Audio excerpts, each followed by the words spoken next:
guys, welcome back to Tip Tuesday. My name is Matthew Sturkey with Stone Mill Log and Timber Homes. Thanks for joining us today. Last week we talked about maintenance tips. We also did a virtual lunch and learn last Friday to talk about maintenance as well. And I wanted to continue that theme one more week and just give you a final maintenance tip that I think is really helpful and that came out of that virtual lunch and learn last week. If you didn't get a chance to join us, you can get that online. Please go and take a look at that presentation.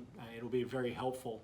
The tip of the day is to make sure that you get a maintenance program set up. Whether you're using a local applicator to do all your wood treatments and chinking application, or whether you're hiring somebody that specializes in that's from another area to come in and do that.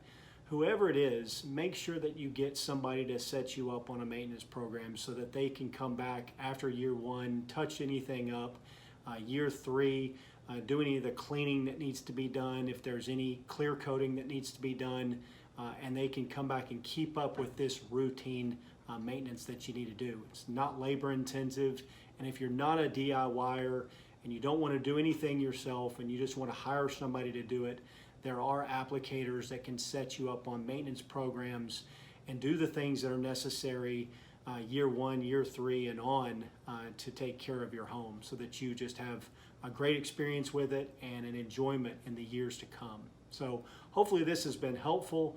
Like I said, please go back and watch that virtual lunch and learn for more tips about maintenance, and call us anytime you have questions. We look forward to you joining us next week. Until then, stay safe and healthy.